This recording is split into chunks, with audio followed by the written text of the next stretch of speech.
মধ্যে তারা মানুষকে বিভ্রান্ত করে কিভাবে রাজনীতি লাভবান করা যায় সেই ক্ষেত্রে আজকে মাঠে ময়দানে নেমে কি বলছেন জিতেন বাবু, কি বলছেন আমাদের রাজ পরিবারের বিরুদ্ধে কথা বলছে কি মহারাজা প্রদীপ কিশোর মানিক্য নাকি নরেন্দ্র ভাই মোদীর কাছে নাকি জনজাতিদেরকে বিক্রি করে দিয়েছে। ওনার পার্টি যখন 25 বছর এই রাজ্যের সরকার ছিলেন, কমিউনিস্টরা যখন এই রাজ্যের লাগাতার 25 বছর ক্ষমতা ছিলেন, আমাদের রাজ্যের রাজ পরিবারের প্রতি 101 ইঞ্চিও সম্মান করেনি সেই দল আজকে দিনে দাঁড়িয়ে ভারতবর্ষের প্রধানমন্ত্রী আজকে আমাদের রাজ্যের রাজ পরিবারকে তিনি যেদিন ক্ষমতা ছিল না রাজ্যের মধ্যে, তখনও আজকে ভারতীয় জনতা পার্টির মাধ্যমে আইপিএফের মাধ্যমে রাজ পরিবারের প্রতি মহারাজা বীর বিক্রম কিশোর মানিক্যর জন্মদিন আমরা পালন করতাম 2018 বিধানসভা নির্বাচনের আগেও। আজকে 2018 বিধানসভা নির্বাচনের পরে আমাদের দল সরকার আসার সঙ্গে সঙ্গে আমাদের প্রাক্তন রাজ্যের মুক্তিদাতা মাননীয় মুখ্যমন্ত্রী বিপ্লব কুমার দেব মহোদয়ের নেতৃত্বে মহারাজা বীর বিক্রম কিশোর মানিক্যর জন্মদিনটাকে আমরা রাজ্য সরকারের পক্ষ থেকে একদিন ছুটি ঘোষণা করা হয়েছে। প্রত্যেক বছরে 19 তারিখ আগস্টে রাজ্য সরকারের ছুটির দিন থাকবে কেন? মহারাজা বীর বিক্রম কিশোর মানিক্যর জন্মদিনের উপলক্ষে আজকে আগরতলা বিমানবন্দর মহারাজা বীর বিক্রম কিশোর মানিক্য নাম স্থাপন করে দিয়েছে এবং মূর্তি বসানো হয়েছে। এবং বর্তমানে আমাদের রাজ্যের মাননীয় মুখ্যমন্ত্রী প্রফেসর ডক্টর মানিক সাহা মহোদয় নেতৃত্বে পুনরায় আগরতলা কমান্ড চৌমুনিতে মহারাজা বীর বিক্রম কিশোর মানিক্য চৌমুনি নাম নতুন করে স্থাপন করে দিয়েছে। বিগত স্বাধীনতার পরে আমাদের এই রাজ্যের আমাদের রাজ পরিবারের প্রতি কমিউনিস্টরা যেইভাবে সন্ত্রাস করে মানুষকে যেইভাবে আমাদের জনজাতি এবং রাজ পরিবারের মধ্যে যাতে তফাৎ থাকে, যাতে জনজাতিরা যাতে রাজ পরিবারের প্রতি যাতে বিরোধ থাকে, সেই ক্ষেত্রে কমিউনিস্টরা আজকে কাজ করে গেছেন। তার কারণে আজকে মহারাজা বুঝে গেছে কমিউনিস্টের সঙ্গে যদি থাকে, কংগ্রেসের সঙ্গে যদি থাকে, এই রাজ্যের জনজাতিদের সমস্যার সমাধান হবে না। তার জন্য দেশের প্রধানমন্ত্রী হাত ধরে রাজ্যের জনজাতিদের সমস্যা সমাধান করার ক্ষেত্রে আজকে ওনার পরিবারের পক্ষ থেকে আজকে ভারতীয় জনতা পার্টির মনোনীত প্রার্থী করেছে। আজকে বিগত দিনে আমাদের সরকার এবং বিগত দিনের সরকারের পার্থক্য, আমাদের বর্তমানে সরকারের মানসিকতা, দেশের প্রধানমন্ত্রীর মানসিকতা কি? প্রত্যেক গরিব শ্রেণী, প্রত্যেক কৃষক শ্রেণী, প্রত্যেক দিন মজুরি শ্রেণী, প্রত্যেকটা অন্তদয় বিপিএল ক্যাটাগরি যারা গরিব শ্রেণী রয়েছে তাদেরকে পাকা ঘর নির্মাণ করে পাকা করে রাখা। এবং বিগত দিনের সরকারের মানসিকতা কি ছিল? আমরা গরিবের সরকার, আমরা নিপীড়িত, বঞ্চিত, লাঞ্ছিত, আমরা যারা মহিলারা যারা আছেন, নারীরা যারা আছেন, কি করতে হবে? নারী সমিতি সংগঠন করতে হবে। কি কারণে?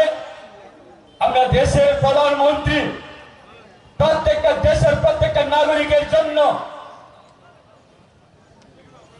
প্রত্যেকটা দেশের প্রত্যেকটা নাগরিকের জন্য বিভিন্ন ভারত সরকারের প্রকল্পগুলি বিনা আন্দোলন ছাড়া প্রত্যেকটা মানুষের কাছে পৌঁছে গেছে, সেটাকে আমরা বন্ধ করতে হবে। কি বললে? আমরা দেশের ভারতবর্ষের প্রধানমন্ত্রী যেগুলি প্রকল্প নিচ্ছে দেশের সাধারণ নাগরিকের সুবিধার সাথে, সেটাকে আমরা মানছি না, মানব না। কেন্দ্র দিচ্ছে না এবং কেন্দ্র নাকি আমাদের রাজ্যের জন্য টাকা দিচ্ছে না। নারী সমিতি গঠন করে নারী সমিতিকে 30 দিনের মধ্যে 40 দিন মিছিল মিটিং যেতে হবে। কি কারণে? নারী সমিতি হচ্ছে কমিউনিস্টের ব্যাকবোন, নারী সমিতি হচ্ছে কমিউনিস্টের ব্যাকবোন। এই নারী সমিতিকে কাজে লাগিয়ে কিভাবে নিজের রাজনীতি লাভবান করা যায় সেই ক্ষেত্রে কমিউনিস্টরা বিগত 25 বছর কাজ করছে। আজকে দেশের প্রধানমন্ত্রী ওনার মানসিকতা কি?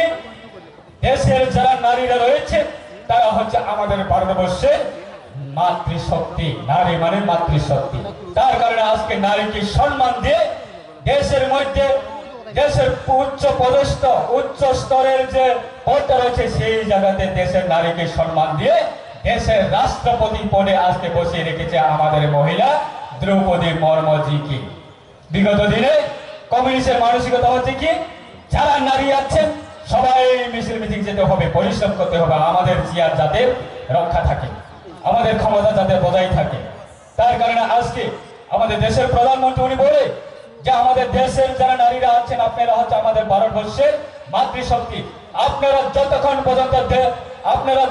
পর্যন্ত আত্মনির্ভর হবে না, যতক্ষণ পর্যন্ত আপনারা শক্তিশালী হবে না, ততক্ষণ পর্যন্ত আমাদের ভারতবর্ষ কোনোদিনে শক্তিশালী হতে পারবে না। তার কারণে আজকে দেশের প্রধানমন্ত্রী প্রত্যেকটা সময়ে আজকে নারীকে নিয়ে সম্মান দিয়ে, আজকে আমাদের দিদিরাকে সম্মান দিয়ে বিভিন্ন এসএসজি সংগঠন তৈরি করছে, বিভিন্ন টিআরএল সংগঠন তৈরি করছে। কেন আজকে 3 কোটির উপর দেশের নারীরা যারা আছেন আপনাদেরকে লাখপতি বানানোর জন্য টার্গেট। কিন্তু কমিউনিস্ট কংগ্রেসের টার্গেট কি? নারী সমিতি সংগঠন মজবুত হতে হবে এবং নারী সমিতি সংগঠন 30 দিনের মধ্যে 45 দিন কেন্দ্র দিচ্ছে না সেইভাবে স্লোগান তুলতে হবে।